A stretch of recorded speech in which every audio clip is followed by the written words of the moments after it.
Good morning and welcome to the Caregiver Teleconnection. My name is Glenda Rogers and I'm going to be one of the presenters today. That's kind of hard for me to say because usually I'm a facilitator. Today, Evalyn, Greb, and I are going to be talking about avoiding the potholes of the dementia journey for caregivers. And so this should be a really interesting session today. And we have been looking forward to presenting this information and sharing it with you and getting your feedback. So before we get started, let me tell you just a little bit about Evalyn and myself. So Evalyn Greb is a licensed clinical social worker who has worked with the elderly and disabled persons and their caregivers for over 50 years. And looking at lovely Evalyn, that's hard to imagine. I love this camera. Oh yeah. She has been a talking head, and we call ourselves the potato heads, with the Caregiver Teleconnection for 12 years. So we're so glad Evalyn is with us today and with me today. My background is in behavioral science and social work.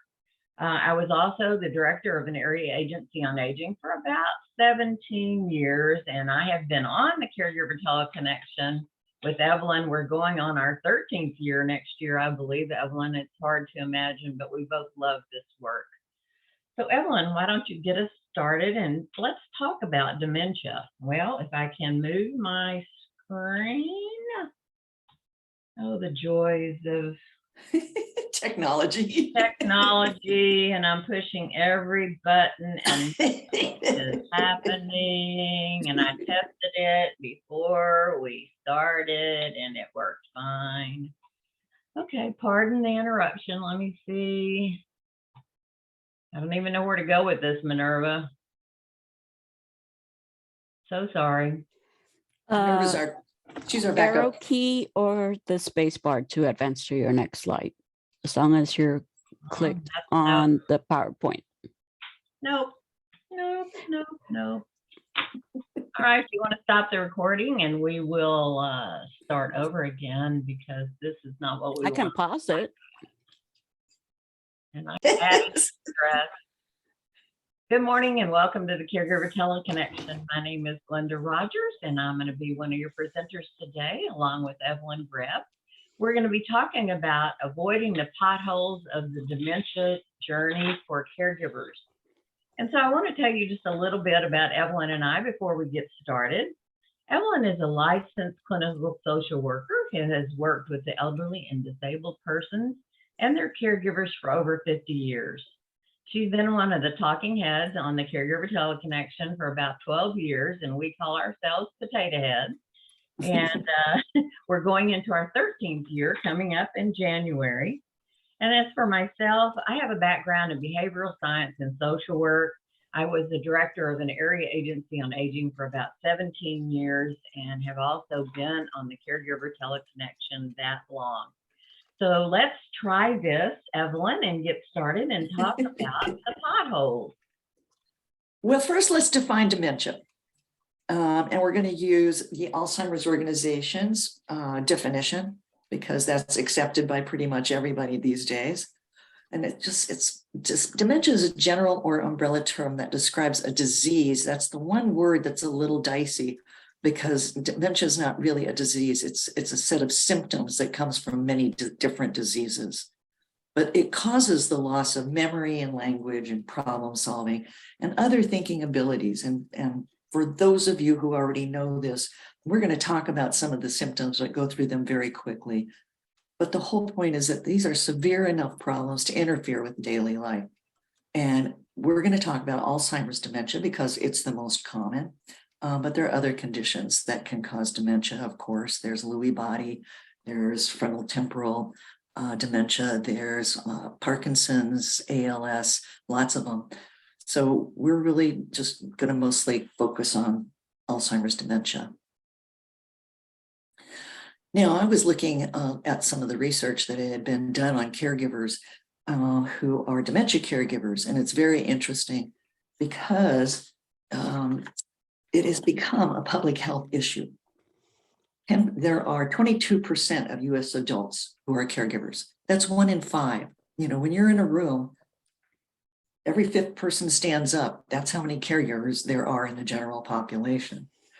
Now, of those 22% of US adults, 10% are dementia caregivers, which is a pretty high number when you think of, you know, the length and breadth of dementia care that has to be provided.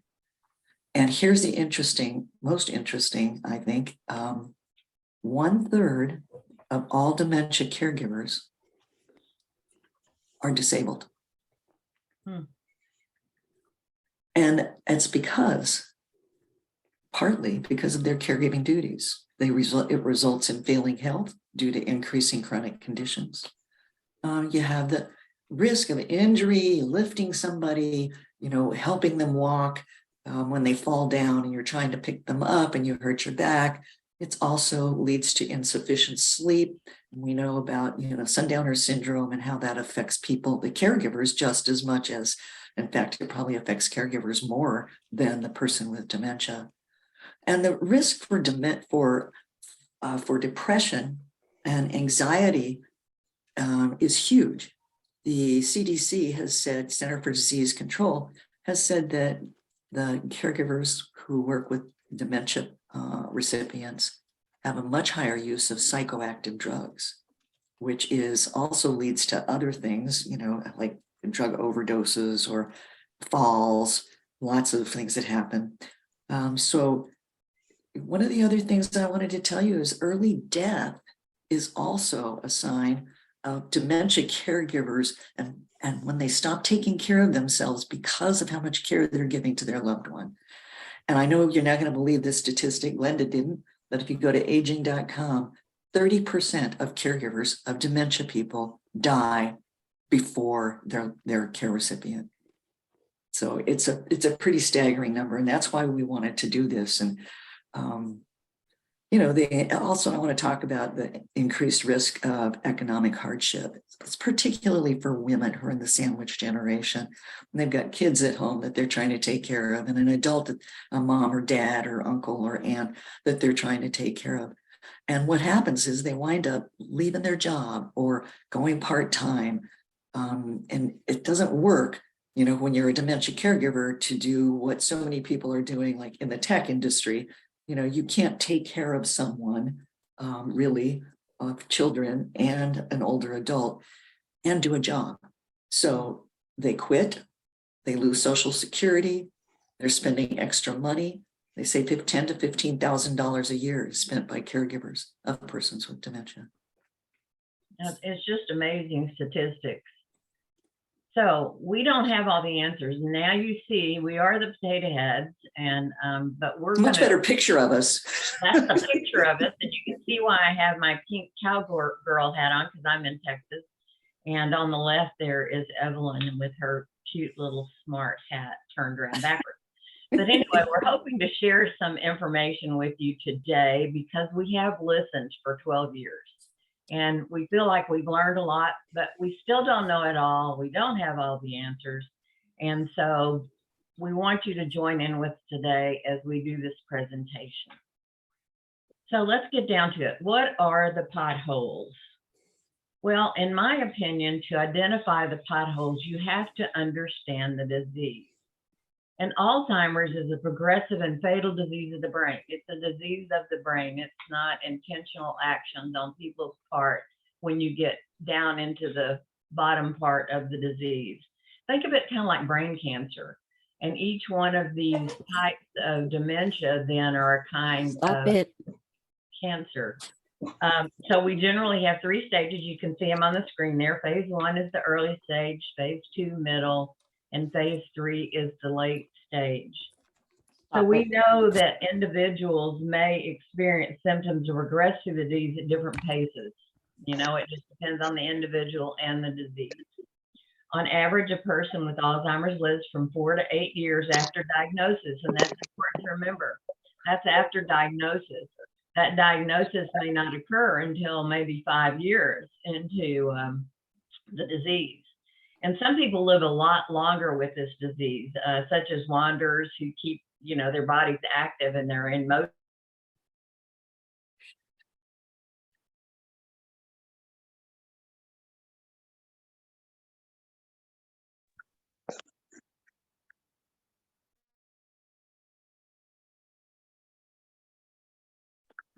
And I said all that, and I do not have a clue. Do not have a clue. So let me go over it again real quick. I'll be very fast with this. Sorry. We understand that the disease of Alzheimer's is one that is a progressive and fatal disease of the brain. Think of it like brain cancer. You know, you have different types of cancer. Think of Alzheimer's disease as a type of dementia. And in Alzheimer's, we usually have three phases. Phase 1, which is the early stage. Phase 2 is the middle stage. And phase 3 is the late stage of the disease. And we know that individuals can progress through these stages at different rates. Not everybody's the same. And so they do progress at different rates. Usually, on average, a person will live from 4 to 8 years with Alzheimer's after they receive the diagnosis. But what I have to say about that is that many people don't get diagnosed till 3 to 5 years into the disease. So keep that in mind. And also know that there are persons who have this disease that can live a lot longer. An example of that is people that wander a lot and they're in constant motion. That's keeping their body active, and so therefore they may tend to live longer. So what I would say is my recommendation for a smoother journey and to miss some of these potholes is to educate yourself, engage with others, and be prepared. And I think Evalyn would identify with those also. Well, let's talk about going into these stages of Alzheimer's. And I want to explain a little that, you know, when I said that dementia is not a disease, it is, there's all of these diseases that are the umbrella, and dementia is symptoms of many of the diseases. And so Alzheimer's does have these three stages, and that's particularly what we're going to talk about. Now, Glenda, what is that? Well, it's just my reminder to ask you, and I'm having computer problems, and I really do apologize. Why you're doing wonderfully. Oh, you're doing wonderfully. So why do so many caregivers wait so long to get a diagnosis? I put this picture up just to remind me to ask you that important question. Well, I think that what we know is that it's a shock when the person that you've lived with for 40 or 50 years, or your mom or your dad, or someone who's even maybe in their 50s or 60s, starts behaving strangely. And by behaving strangely, there are many different instances. They always talk about Alzheimer's. The first sign of Alzheimer's is memory loss. So we all have a little memory loss as we age. You know, do you forget to where you put your keys sometimes? Do you forget where you put that $100 bill you were saving for, you know, a rainy day, and now it's raining and you can't find it? You know, we all have a little bit of that. So denial is really big. And I think it's also because it's so sad to think about what's going to happen in the future because of what we know about Alzheimer's diagnosis. So people are sad. They're grieving already. They're angry. What happened? What happened to my golden years? And why am I going to have to do this? And how am I going to do it? And can I afford it? You know, I have no idea how to deal with this. And well, maybe they're not that bad. So I'm going to deny it a little longer, and I'm going to stick my head down there in that hole so I don't have to see it. We've also heard people tell us about the embarrassment. You know, when someone starts repeating things over and over in stage 2, they lose friends, and not just the friends, their friends, but they lose friends of the person that they're caring for because they don't know how to deal with it. They're embarrassed. They don't know how to respond to someone who repeats the same thing over and over without being frustrated, you know. And so a lot of times they become, have a real lack of socialization as caregivers of people with dementia. They get really isolated, and that's a big problem.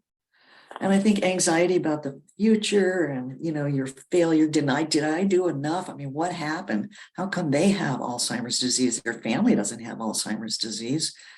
So, you know, there's a lot of things that go into that waiting too long to get that first diagnosis. But what we know is how important it is to get that diagnosis. So I'm going to run through the symptoms really quickly because you folks all know about these. And we can talk about it in more detail if you like to, but it's that short-term memory loss. It's the lack of, and this is what happens to the recipients, the dementia people.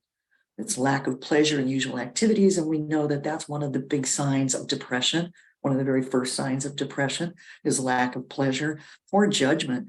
I know people who have given away thousands and thousands of dollars to scams because somebody called them on the phone and said there was some really important charity that needed money from them, and they sent them, checks.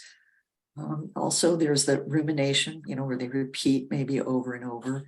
And Glenda, you forgot to put your cow picture in there. I didn't put my cow picture in this one. And lack of concentration. So maybe that, they're looking at you and you're talking to them, but they're not really hearing you. And that's always a sort of, and then they'll sometimes turn and say, what did you say? So it's a little bit of, the self-centered behavior may come out. They may be impatient with you as the caregiver. Their anger and anxiety builds and builds, and their irritability. And what I want to say, and I know Glenda would second this, is that everybody experiences symptoms in a different way. That if you've seen one person with dementia, you've seen one person with dementia. Everybody's different. The symptoms, they may have one of these symptoms, or they may have all of these symptoms, and it's really, you need to, to be really confident and careful about recognizing that those behavior changes. If you're in doubt, we had a presentation yesterday by a PhD scientist, neuroscientist. His name's Jeff Darling. And there's a podcast on the teleconnection website that Minerva has already sent you. And it was really about how there's a lot of new technology that's coming out. There's some new drugs that aren't really approved yet, but there's new technology in the PET scans that can actually see the tau and the amyloid the amyloid bundles, whatever they are. Anyway, it was a really good presentation. And I think it really pointed out that we can get early diagnosis earlier and earlier now. And it's so important to get that. And those things are leading to what happens to you as the caregiver. So. That's right. And if y'all have been on presentations with us before, I'm always the one that says, okay, you got to take action. You can't just sit there with your head in the sand like the ostrich. And so here are my list of some things that are helpful in taking action. And I think the first one is get educated and be aware of the prognosis of the disease of Alzheimer's. We know it is a fatal disease. Not educating yourself about it doesn't change that. And in my mind, education is power. It gives you self-assuredness. So I would encourage you to get educated. There's tons of support groups out there. Some of them are offered through the Caregiver SOS centers here in Texas. A lot of these things, you'll find our resources on our resource pages that we're going to send out to you after this session. Don't be afraid to get professional counseling. There's no stigma to that, or there shouldn't be, but many people do have that. But I would encourage you that we all need somebody to talk to at some point in time. We also have resources in our resource pages on how you can find a professional counselor, either online or in person. So that is available to you. Some of you have not heard about performing a care team. And this is, let me go back to my notes here, a group of people that you're partnered with, maybe family, friends, medical professionals, care managers, clergy, anybody that you can think of that can provide you, and I'm talking about you as a caregiver, help, care, and support throughout the disease process that the person you're caring for is suffering. It can minimize your stress. And you will be the center of this care team, but you're not going to be alone at this point. And that's the beauty of a care team. one of the other things I want to remind you of when you're talking about a care team is we're trying to keep you from being isolated. And I was reading some information before the presentation today.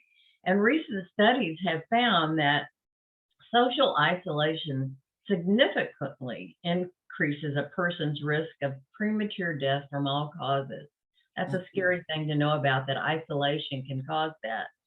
This risk may rival those of smoking, obesity, and physical inactivity. It's equal to those. Social isolation was associated with about a 50% increased risk of dementia even. These are horrifying statistics. And so I would encourage you, and I'll repeat myself, I'm sure, watch out for that social isolation that can slip up on you as a caregiver. The next thing is to call a meeting to develop a care plan. There again, SOS centers, if you're lucky to be in Texas, or unlucky as you see it, but in this case, lucky to be near a caregiver SOS center, they do have caregiver specialists there that can help you with the development of a care plan. But these are just a few things that you may want to include. Talking about health conditions, meds, definitely want to address the legal and financial implications of this disease, powers of attorneys, advance directives. Get going on those as early as you possibly can while the person you're caring for is still able to help you with those and let you know what their desires and wishes are for the rest of their life. Emergency planning, we can't stress that too significantly, because emergencies happen, life happens, and something may happen to you as a caregiver. Well, do you have a plan in place about who's going to care for the person that you're currently caring for? We've heard those stories over the years that we've been doing this. So I would really encourage you to make sure you have emergency planning contacts in place. Go back and revisit all of this as often as you can. I would say no less than every 3 months, every quarter. Go back and revisit and see where you stand on your care plan. They're not written in concrete. They're a living document. And so you have to revisit them, revise them, and take care of them so that they will take care of you. And also, we have included a lot of resources in this presentation at the end. Look for those resources for now that can help you now, and also for in the future. So let's move forward then. Yeah. So let's talk about phase 2 and the middle stage symptoms. Again, I'm just going to run through these because I think our participants probably know pretty much all of these. And again, people don't have all of these, or maybe, they just have 1 or 2. But you certainly see an increased need for help every day, to go to the bathroom, to take a shower, to maybe get in and out of the car. And begins to be a confusion about time and place, become a little disoriented. Maybe you say, what did we do yesterday? And they can't answer. So there's oftentimes that, and where'd we go? And they can't answer because they don't remember. They get lost sometimes when they're away from familiar places and forget people's names. A family, close people, their best friends, they forget their name. I know I've done that when I've been introducing people. like you to meet. Yeah. So again, these are some of the symptoms, but it's a matter of degree. Certainly wandering can start in this middle stage. It's more common in the 3rd stage, but wandering is when people can't sit still and they will just go back and forth, back and forth, back and forth, or they may not know how to get out that front door and get lost. And you call the police, and there's, they don't have a wristband if they're wanderers. Boy, those are important, something to identify themselves. And the repetition, we've had a lot of discussion in these calls about how repetition drives caregivers crazy. It's so frustrating. Hear the same thing. Oh, I need lunch. You had lunch. I need lunch. No, we ate half an hour ago. I mean, it's really hard to deal with. And we're going to talk about setting some boundaries and distracting people a little bit. But What you need to know is there are techniques to deal with that, and that you can find them and people can help you with them, particularly other caregivers. Now, the other thing is behaving inappropriately. Sometimes we've heard that people wind up naked outside. When I worked in adult day healthcare, we had a woman who would always come with her bra on the outside of her dress. Just some weird things happen. And those aren't too bad, but the neglecting hygiene is also been a big topic with folks. They won't take their clothes off, they won't shower, they don't want to brush their teeth, but you can get help with that. And we have podcasts dealing with all of that. So we're going to talk to you a little bit more about the podcast. And a tough one is hearing or seeing things not there. And sometimes this turns into one of those things where your husband who has dementia thinks that you're sleeping with the next door neighbor. And those are tough. Those are tough. But you can deal with it. You can set boundaries. You can distract, to do other things. You can leave the room. There are many techniques for dealing with these. So don't give up. And because you know why? Because for you as the caregiver, you're going to be struggling to provide care and find resources. You're going to be struggling to set limits. So important, not just with your loved one, but with the family. And this is really about us setting boundaries. And there is a podcast on setting boundaries. And you know what? It's all about taking care of you. You cannot keep going day after day and not take care of yourself. Becoming isolated. You have to keep your loved ones entertained, takes all your time. You have friends stay away. You're dealing with unwanted behaviors or struggling over hygiene. You're reacting to delusions and delirium, all those things that are evident in that person with stage 2 Alzheimer's disease. And I know that Glenda can tell us how to avoid some of those potholes. It's just, as we sit here even talking about it, Evalyn, it feels so overwhelming as a caregiver. And you and I have both been in caregiving situations, and we empathize with you and understand it's difficult. So lean on your road crew. We said we were going to add a little humor to this, but lean on your road crew. You've got your care plan in place. You've got your care team in place. Get help and don't let the wheels fall off. You've got area agencies on aging. You have caregiver SOS centers. This is when that caregiver, that team that you develop, that care team you develop, is so critical to help you move along in the process that is coming, because now you've been educated, you know what the disease looks like, and so you know what's coming before it happens. Talk with other caregivers. I think that is one of the most important things, because we've heard over these years so many caregivers say that they felt like they were alone in this process. You're not alone. We're here on the Caregiver Teleconnection on a regular basis. There are ongoing support groups out there, either online or in person. So I think it's important that you have you share experiences with others that are doing the same thing that you are. Learn new ways of reacting and dealing with stress. Stress is such it sneaks up on you in so many cases. And so you have to really be aware of what your stress level is and what's causing that stress in your caregiving life. Go back to those educational resources that I encourage you to get in touch with, and look for podcasts. And we keep talking about podcasts. I don't know how many years of podcasts that are available to you on the Caregiver Teleconnection. Every topic, every speaker that you could think of. So I will continue to encourage you to use that as a way to cope with what's happening in your caregiving journey. Talk with a local caregiver specialist if one is available. And our resources will tell you how to get in touch with a caregiver specialist or care manager. And once again, no stigma. Consider professional counseling. You can do that online as well as in person, and we'll help you figure out how to get in touch with those people. So Glenda, I wanted to say one more thing about learning new ways of reacting. Sure. There is a really interesting podcast, and it's 2 parts, by a woman named Sherry Fairman.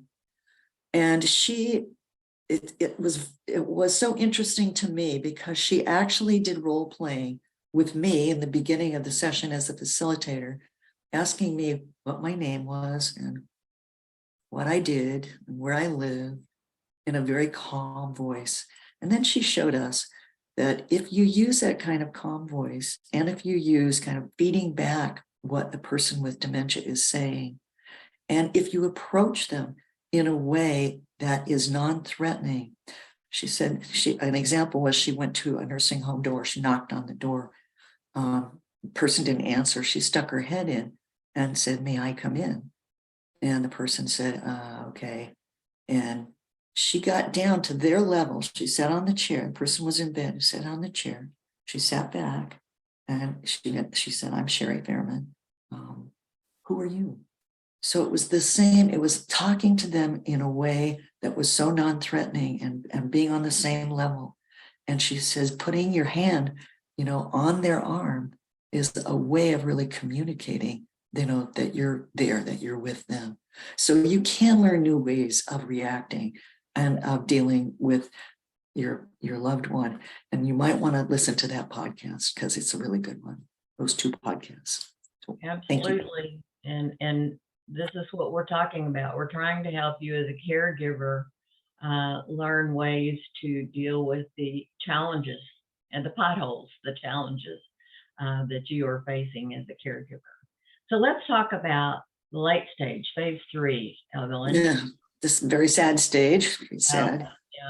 Yeah. People lose their ability to speak or to understand you're speaking. They may become incontinent. They may, be totally out of it in terms of family, friends, environment. Certainly, I've been in nursing homes where, a lot of people said to me when I worked in nursing homes, "Wasn't that really depressing?" I'm like, no, you walk in the front door and everybody goes like, "Look, she's here." They had no idea who I was.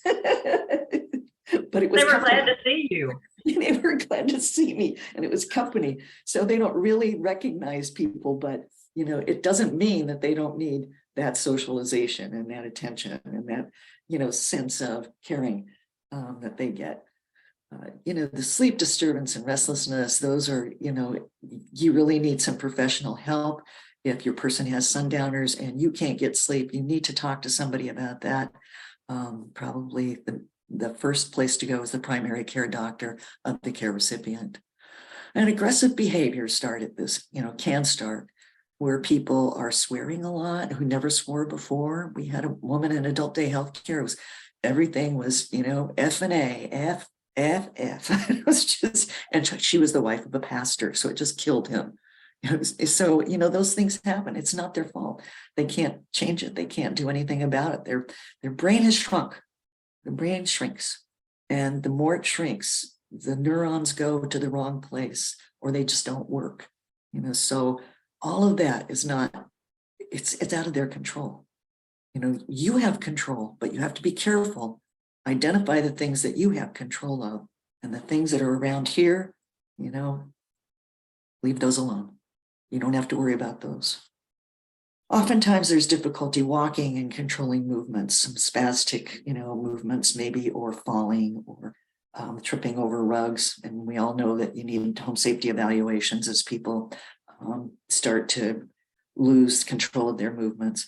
And pretty much at this stage, you'll find that they need help with all their activities of daily living and instrumental activities of daily living. And I know those are kind of weird acronyms, but activities of daily living are kind of the basic walking, bathing, eating.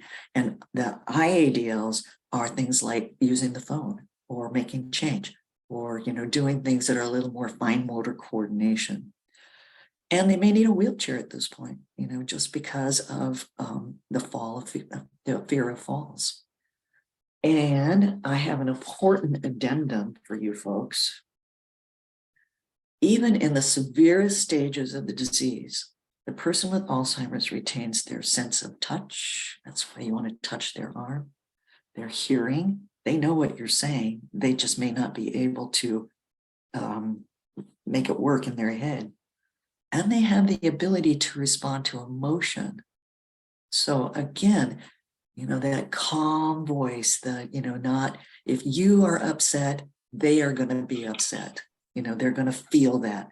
So be aware of your emotional presentation.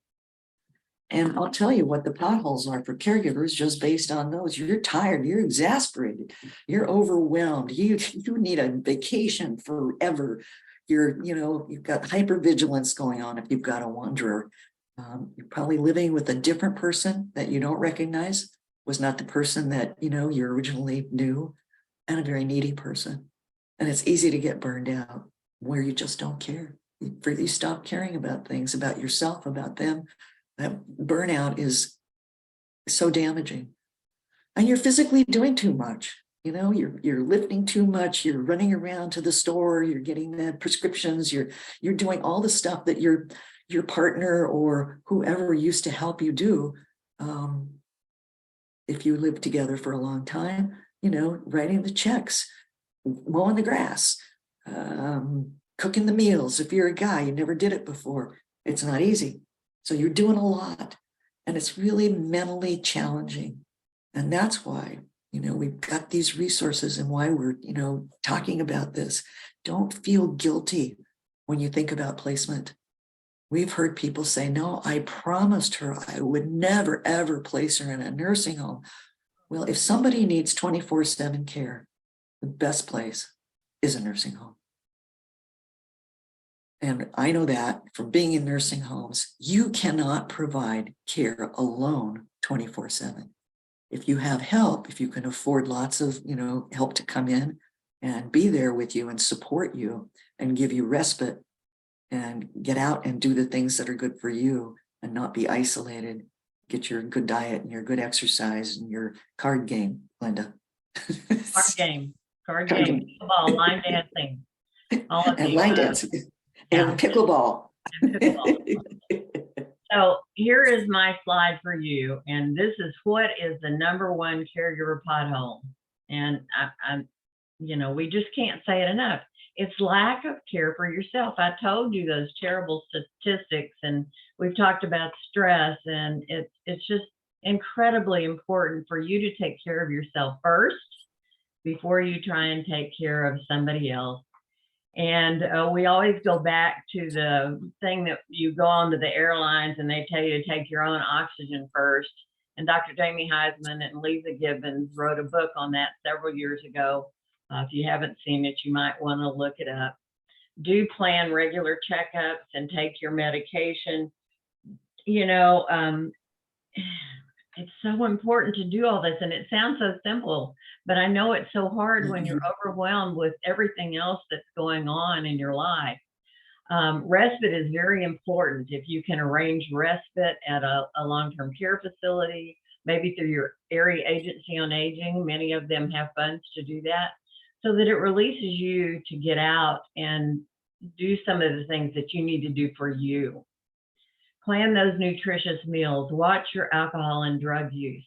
I know myself, when I'm tired, when I'm stressed out, that is when I want to reach for that fast food. That's when I want to reach for that junk food. Perhaps alcohol relaxes you, makes you feel better. And a lot of people say, well, if one pill is good, then two has got to be better. Don't slip into that. Don't slip into that. It's so harmful, and it's just really going to hurt you more than it helps you. Be flexible. Change requires you to change, and change comes every day in your lives as a caregiver. You don't know what to expect from moment to moment. So try and be flexible. If you don't feel like you have enough support, you design that care team, go back and revisit that. Look at that. See who's on there. Maybe somebody's moved away. You need to replace them. Maybe somebody doesn't seem to be stepping up. Can you have a conversation with them? Get the care team together and talk about what's happening. I think that's so important. The other thing that might be of help to you as a caregiver is look at your environment and see what things might be helpful to you to have the environment help you be a better caregiver. Maybe locks on the doors, alarms. We have some resources at the end also that you'll be able to go to see what is available that might help you. You may not even know what's out there, and so we want to provide that. Anything else, Evalyn? We want to leave time to talk about all this at the end. So I'm kind of pushing us through right now. Yeah, that's great. I just wanted to make sure they see that picture. Oh yeah, don't let the potholes swallow you. That's really important because it can happen. It definitely can happen.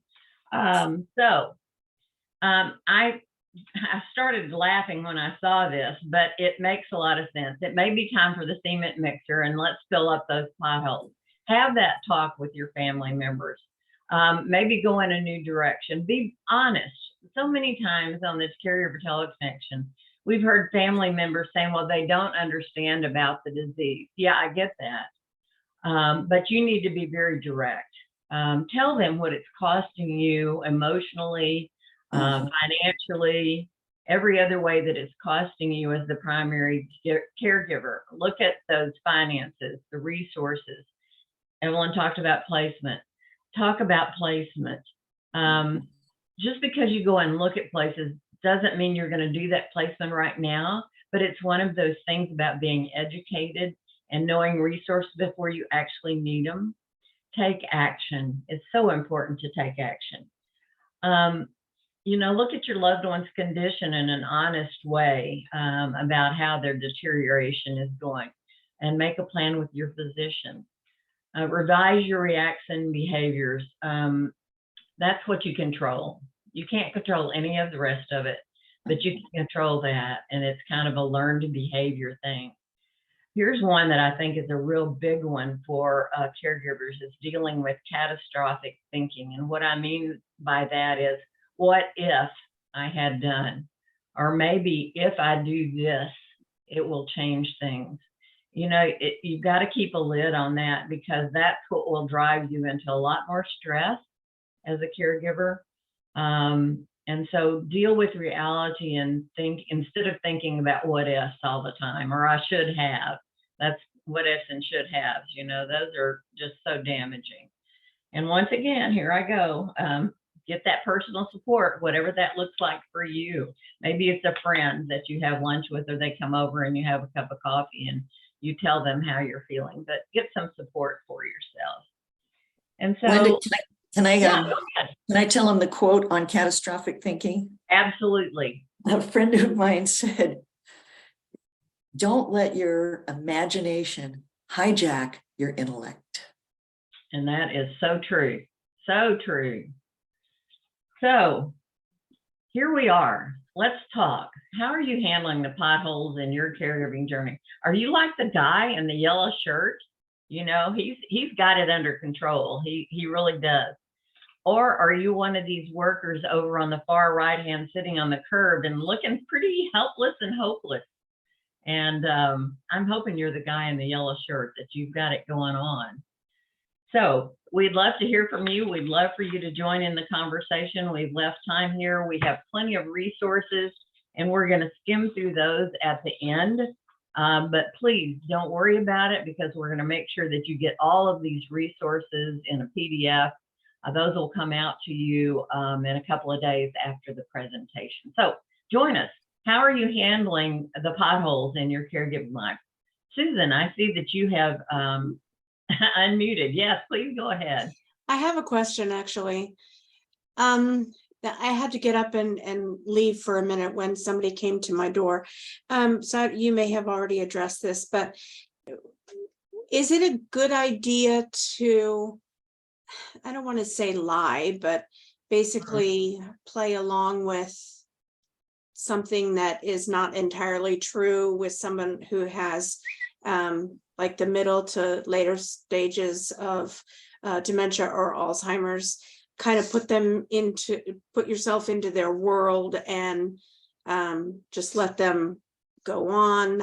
You had mentioned about the repetition, and I want lunch when, I've already eaten lunch, and the caregiver says it over and over, and how exasperating can that be?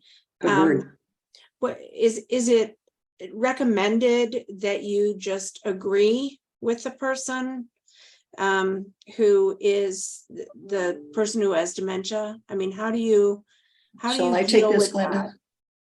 Shall I take it? Yes, please go ahead, Evalyn. I'll Okay. add my 2 cents later. Okay, yeah. We've had many discussions about this because it's a very difficult topic.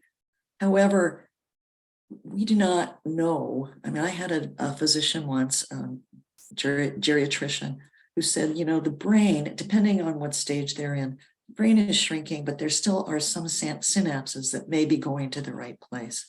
So you never want to lie or treat people like children. To get into the space that they're in, to say, oh, okay, I hear you, but right now, I was wondering if you'd like some lunch or if you would like a cup of coffee. So it's really about distracting them from, what they're talking about, or moving to a different place, or finding an activity or music or something that they like, so that you're not going along with their delusions or, hallucinations. What you're doing is really trying to get them out of that place into another place. Okay, thank you. But that doesn't mean confrontation either, Susan. That, Right. yeah, that doesn't mean confrontation. That's a gentle process. It definitely is, right, Evalyn? Right. Yeah, for sure. Because they aren't doing anything that they're doing on purpose. They have no Right. control over it. And so, if you're a caregiver, but you're hearing this over and over and over again, it's really easy to get frustrated. And so the self-talk and all of that is saying they're not doing this on purpose. They're not doing this on purpose. And, sometimes you do have to kind of go where they are in order to divert them into another situation. Right. Okay. Thank you for asking that question. Thank you. Yeah. Anybody else have a question or a comment? Let's see, we've got something in the chat room here. Molly Thompson says, I suggest not playing into it, but addressing the statement and redirecting, such as you haven't had lunch. Well, let's fold these towels, or let's get you a cup of coffee while you wait. Marty Schreiber calls it therapeutic fibbing, to which I feel can be helpful. Therapeutic fibbing. I think it's really distracting. Well, but it plays into, it depends on where the person is and what their symptoms are, I think, as to what tools you want to use. And I've heard some of the professionals over the years talk about what you call fibbing, and they do call it therapeutic lying. And sometimes you have to, and I'm saying, we know that everybody goes through this differently. And so it just depends on what's happening at the time, and you pull out your toolbox, and perhaps that's what's going to work at that point in time. But confrontation definitely is not the way to go on any of that at any time. And that's when you need to watch your own emotions, because they can feel them. Yeah. Linda, did you have something for us? Did I? Linda Braswell? Okay, well, see, I can't see what you're seeing right now, so please go ahead and ask those questions. No, I guess not. Okay. Anybody else? You can take your phone off of mute by pressing *6, or you can put your hand up, or you can go to the chat room. We would love to hear from you. Okay, Gina. Yes, I had a comment just about what y'all were just talking about, and I don't know if it's true or not, but back when my dad, before he died of dementia, the last 8 months he had to be in a memory care unit, and which, by the way, he didn't qualify to go into a nursing home because dementia was all that was wrong with him. So you can't, not everybody that has dementia or Alzheimer's can qualify for a nursing home. But anyway, as far as lying to them, I don't know about lying to them, but my dad, when he was in memory care, he thought a lot of times that he was in his home, his childhood home. And, we didn't tell him that he was, but we didn't tell him that he wasn't, And then the other thing is that he got the idea in his head that he was in charge of the whole facility. He was the boss at his job. And so he was telling them that he was gonna, he got them to let him use the phone to call my mom, and he told them that he was going to take a couple of days off work and he told everybody who was in charge of what while he was gone, and they just played along with it. And so did we, because he seemed to be enjoying it. And the other thing that he used to do, the other thing he did was he was a coach, and they at one time, and they wanted him to coach some kind of baseball, I think it was a kids baseball thing that they were going to do. It was just like a 1-game thing. And they told him that he was in charge of coaching, and he went out there by the field with them and everything. And I don't know what he did because I wasn't there, but beforehand he was writing all kinds of things down, and he had like a chart of things. I don't know. Anyway, it was kind of cute, and Really nice. sometimes it helps to just play along with them. Yeah, and you don't want to increase the pain that they may be suffering. And so I think back to some of the sessions that we've heard people say, Dad doesn't remember that his wife had died. And so he would ask about her. Well, you don't want to constantly be telling him, well, she died 10 years ago, Dad, don't you remember that? Because he doesn't remember that. And so that's why I'm saying, well, your story was just perfect. It was just absolutely perfect. So sometimes you do have to go along. Sometimes you do. Yeah, absolutely. Thank you for sharing that, Gina. That was great. Great. Sounds like your dad was in a perfect place. A really supportive, kind, caring place. Yeah, If he thought he was home. Yeah, we thought, well, he was upset all the time because he wanted to go home with my mom. He didn't care where he was as long as he was with my mom. Yeah, He'd get upset every day when we left because she was sick. She's got heart problems, and now she's got dementia, I think, although she hasn't been diagnosed yet. And he didn't understand why he couldn't come home and take care of her because she was sick. He didn't understand that he needed care. Yeah. Well, thank you again, Gina, for sharing that. Karen, she has something in the chat box that's really, really important. She says she knows how important self-care is, but she's having a hard time because she's feeling guilty when she's off doing things for herself. The person she's caring for can't drive and can be a home alone, but feel like she's leaving him behind when she does fun things. She can't get him to do anything. So how does she move past the guilt? Evalyn, do you have some tips on that one? Well, you have to consider your boundaries again, your center of control. You can't create another person's emotions. All you can do is know how you can react in the best way, how you can take care of yourself. And what I would say is when you're feeling really guilty, you need to sit down and really think about, all right, is there a way, that I can deal with this that would make me feel less guilty? Would it be getting somebody there with him? Would it be having him go to adult day health care? Would it be, having people come over and just sit with him and play music and play poker or play pool or whatever he can do so that you feel a little bit better for yourself of going out? Now, he may have so much dementia that, it doesn't sound like he can't drive and he can't be home alone. So you've probably got people there, when you're not there. And it may be that you really need to talk to them about interacting with him and about their emotional response to him and make sure that they're trained in a way where they can deal, with the issues of a person with dementia. Now, the WellMed Charitable Foundation has this great program called Stress Busters. And I think that, one of the great things we can do as caregivers is to really avail ourselves of these kinds of trainings, so that we know, how to take something like that, our guilt, and how to deal with it in a way that is good for us and good for our care recipient. Right. And she says that he can be home alone. And so what I'm thinking, Karen, is maybe you can say to him, well, I'm going to go do this, but when I come home, then we're going to do this together. And maybe that'll help with the guilt also. And I like Diane's comment about the adult day programs. Yes, absolutely. Then that gives them something to look forward to, something to go to on their own. Evalyn, I'd like to take the last few minutes to talk about resources, if that's okay with you. You know it is. Except my screen is frozen again. Guy White, I'm so surprised. I don't get it. That's okay, because I can just, I have my paper, I can read it. You have your paper, and know that they are on paper and they are written down, and we will get them to you. And so if my computer starts working, I'll bring it up, but if not, I'm going to close the chat box and see if that helps.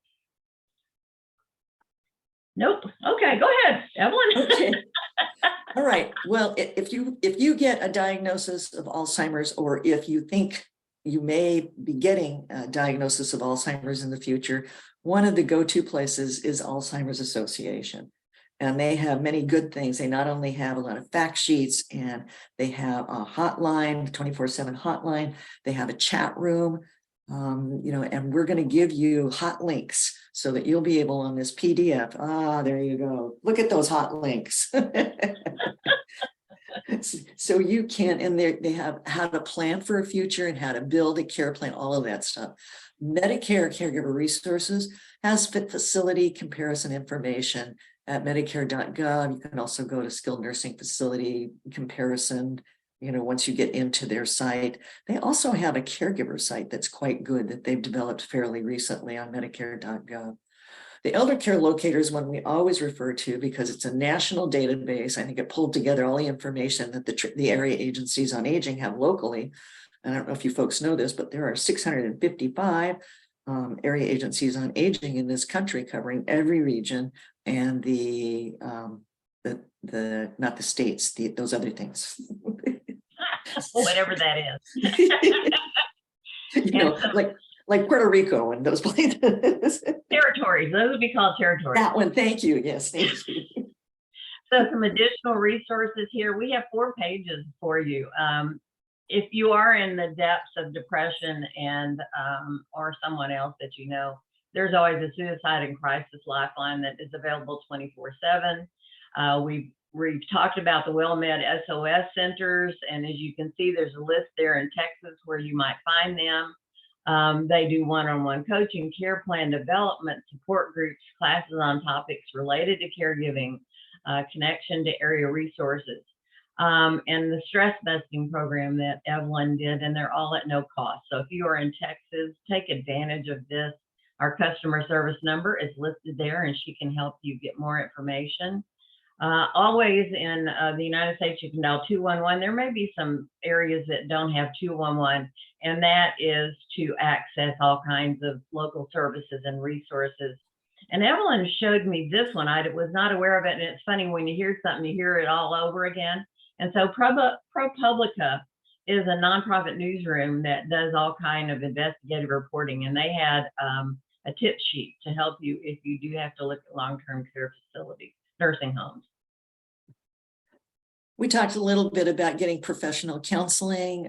You can pick up, go to the library and see the Psychology Today. You open the front cover. On the inside of the front cover, it has a link that you can go to by putting you go to Psychology Today, and then you put in the zip code that you're at. If you don't have a computer, you can do it that way, or you can just go to this link because Psychology Today has a list of all of the people who've joined their licensed, care professional caregiver list. They have psychiatrists, they have case managers, they have a lot of people, and they also have them by specialty.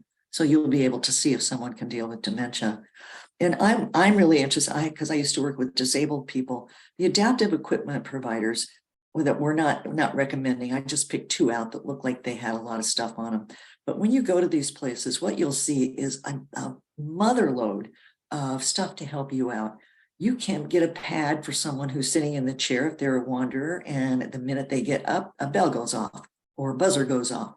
You can get an alarm when a door rings. You can get an alarm when the refrigerator gets opened. It's just, and you've got all kinds of special stuff that can help your house, that can help people eat. They've got spoons, for people who are having a hard time getting stuff to their mouth. There's just so many things in these rehab mark and adaptive specialties. So I really encourage you to take advantage of getting as much help as you can. As I for said, you yourself. may not even know what's out there that you need. So it's Right. good to go right. there. And our final one is we're gonna push the podcast again. Many years of podcasts are available from the Caregiver Teleconnection sessions. Once again, would encourage you to go and see what's there. This is another way to share information with people on your care team, because if you've seen a podcast that was good, maybe you want them to see it also. And that will help educate and inform them. There's our customer service representative toll-free number again. And we're hoping that in the end, everything that we've shared today and that we've learned from you, learned from caregivers, will help it be a smoother journey for you and help you avoid the potholes. Evalyn? And Molly, the quote about imagination was, don't let your imagination hijack your intellect. Yeah. By thinking that of this, everything's tragic and it's just going to get worse and worse. Let that go. You've got control. You have control of what you have control of. And I just want to say, I really appreciate everybody who's on here today. It was really fun for Glenda and I to put this together, because we really used everything that you folks have told us over the last 12 years. So thank you so much. And thank you for your patience. We can't ever tell when we're going to have technical difficulties, like my computer not working. So I appreciate your patience. It was such a joy to be with you. And I do appreciate everything that you do as a caregiver, whether you're a professional or a family caregiver. We appreciate you. Take care of yourself. Take your own oxygen first. And you'll be getting a post-session questionnaire with the resources. And you have to be registered in order to get that. So if somebody gave you the number or the link, please call our customer service. You'll have that in the you won't have it in the resources if you're not signed up. So that number is 866-390-6491. And it not only gets you the resources from this presentation, which is 4 pages of really good information, and it gets you the monthly calendar. So all next year, every year, you'll get a month of what's going to happen, in a month's worth of information on the podcasts or on the presentations that are going to be made by experts. It's just, you look at it and you go, wow, these are great. So thank you all. Thanks to the WellMed Charitable Foundation for all that they do. And Glenda, you're a great speaker. Oh, you too. And happy holidays. And we'll see you in the new year. Bye-bye. Yay! 13 coming up. Lucky 13. Yay. Thank you so much for being with us today and for your patience. Bye-bye. Bye, everybody.